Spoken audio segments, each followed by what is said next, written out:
సీతాకాంత్ని హతమార్చడానికి మనిషిని పంపిన సందీప్ చెంప పగలగొట్టిన రామలక్ష్మి. ఇంతకు ఏం జరిగింది?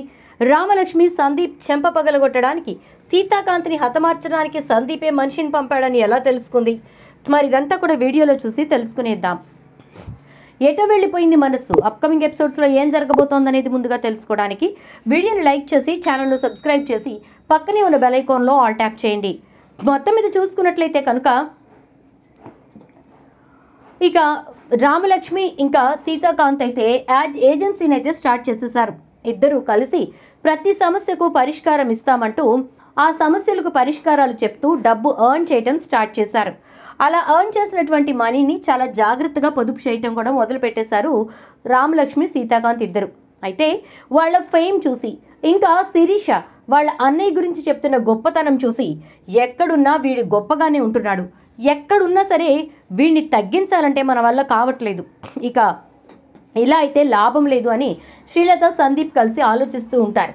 ఇక అలా ఆలోచిస్తున్న టైంలోనే శ్రీలత అంటుంది, వాడు చస్తే తప్ప మన జీవితాలకి ప్రశాంతత ఉండదు. డబ్బు ఆస్తి అయితే వదిలేసి వెళ్ళిపోయాడు, కానీ వాడికి ఉన్న పేరు ప్రతిష్టల్ని మాత్రం మనం తీయలేకపోతున్నాం. ఆఖరికి ఈరోజు మనం తినే ప్రతి బియ్యపు గింజ కూడా వాడి భిక్షే అని చెప్పి శిరీషతో అనిపించుకున్నాం.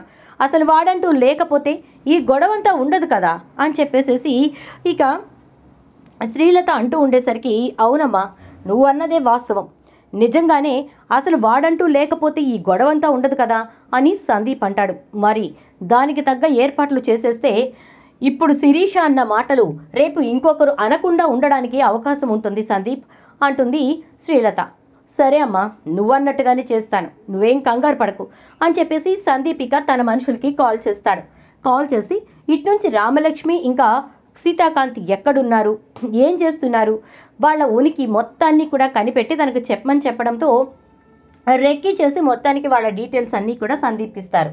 అయితే మీరిద్దరూ కలిసి ఆటోలో వాళ్ళు వెళ్తున్న టైంలో మా అన్న అదే ఆ సీతాకాంత్ గాడిని జాగ్రత్తగా మీరు ఫాలో అయ్యి వాడికి యాక్సిడెంట్ చేసి మంచాన పడేటట్టు చేయండి.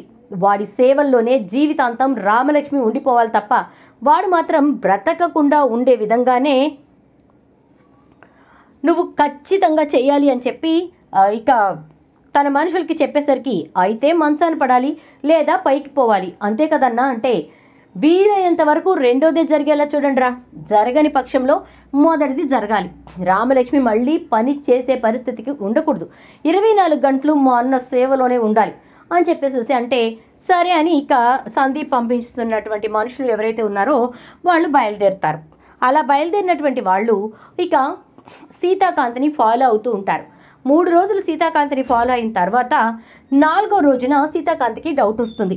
ఎవరో నన్ను ఫాలో అవుతున్నారు, ఎందుకు ఏంటి అనేది నాకు తెలియకపోయినా వాళ్ళు మాత్రం ఖచ్చితంగా ఏదో చెయ్యాలని చూస్తున్నారని నాకు అనిపిస్తోంది రామలక్ష్మి అని చెప్పానంటే, ఈరోజు నేను మీతో పాటు వస్తాను ఒక కస్టమర్గా, మీ ఆటో నన్ను ఎక్కించుకోండి అంటుంది. సరే అయితే పద అనేసి ఇక ఇద్దరు మామూలుగానే ఆటోలు తీసుకుని బయటకు వస్తారు.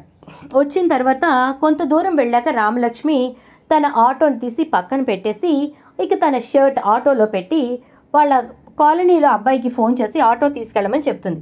అలా చెప్పిన తర్వాత ఇక తన ఫేస్కి మాస్క్ కట్టుకుని జాగ్రత్తగా సీతాకాంత్కి ఫోన్ చేసేసరికి తనున్న రూట్కి సీతాకాంత్ వస్తాడు.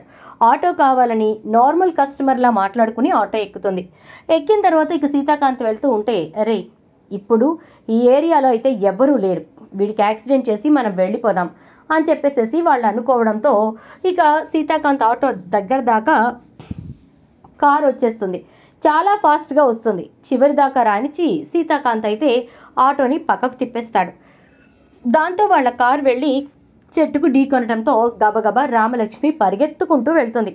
తన చేతిలో రెంచ్ పెద్దది పట్టుకుని గబగబా వెళ్తుంది. ఇక అక్కడ అందరూ పారిపోతారు, కానీ డ్రైవర్ మాత్రం దొరికిపోతాడు. ఇక డ్రైవర్ని పట్టుకుని రెంచ్తో పిచ్చ కొట్టుడు కొట్టేసరికి వాడు భయపడిపోతాడు. ఏంటమ్మా తల్లి నువ్వు ఆటో ఎక్కావు, నీకెందుకు ఇంత బాధ అని చెప్పేసి అంటూ ఉంటే, ఆటో ఎక్కింది ఎవరో నీకు తెలియదు కదా, నువ్వు ఎవరినైతే యాక్సిడెంట్ చేయాలనుకున్నావో ఆయన భార్యని నేను అని చెప్పేసి అంటే, ప్లాన్ మేం గీస్తే మీరు ఎగ్జిక్యూట్ చేశారా, మమ్మల్ని కార్నర్ చేశారా అంటూ ఉంటాడు.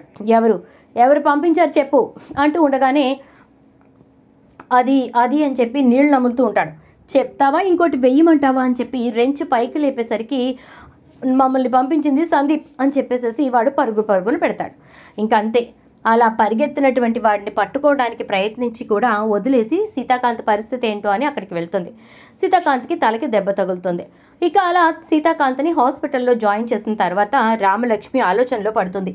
నా భర్తని చంపాలని చెప్పి ప్రయత్నించడానికి ఈ సందీప్కి ఎన్ని గుండెలు అని చెప్పి అనుకుని ఇక సీతాకాంత్ కోలుకున్న తర్వాత ఇంటికి తీసుకొచ్చేసి అప్పుడు వెళ్తుంది శ్రీలక్ష్మి వాళ్ళ ఇంటికి.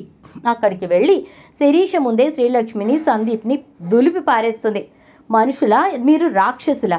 ఇంట్లో ఉన్న వాడిని బయటకు గెంటారు, బయట బ్రతుకుతున్న వాడిని పైలోకాలకు పంపడానికి అంత ఉబలాటంగా ఉందా?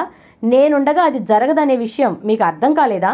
ఇదివరకు చేసిన ప్రయత్నాలు అన్నీ విఫలమయ్యాయి. ప్రతి దాంట్లోంచి నా భర్తను నేను బయటకు తీసుకొచ్చుకున్నా. నీకెంత ధైర్యం ఉంటే నా భర్తను చంపడానికి మనుషుల్ని పంపుతావంటూ సందీప్ చెంప చెళ్ళు అనిపిస్తుంది. యువతల లెఫ్ట్ హ్యాండ్లో పట్టుకున్న రెంచుని చూపిస్తూ ఈ రెంచుతోనే ఆ చెంప మీద కొట్టి దవడ పళ్ళు రాళ్ళ కొట్టొచ్చు. కాకపోతే అంతదాకా చేయటానికి నువ్వు బయట మనిషివి కాకపోయావు. అదే బయటవాడైతే ఇప్పుడు హాస్పిటల్లో పడి ఏడుస్తున్నాడు నా దెబ్బ రుచి చూసి అని చెప్పని అంటుంది. ఇక అప్పుడు శ్రీలత అయితే ఏం మాట్లాడుతున్నావు? సందీప్ ఎందుకు అలా చేస్తాడు అంటే, అవునా నీ కొడుకే చేశాడని చెప్పి వాడు వాంగ్మూలం కూడా ఇచ్చాడు. పోలీసుల దగ్గర అది రికార్డ్ కూడా చేయించాను అని చెప్పని అంటుంది.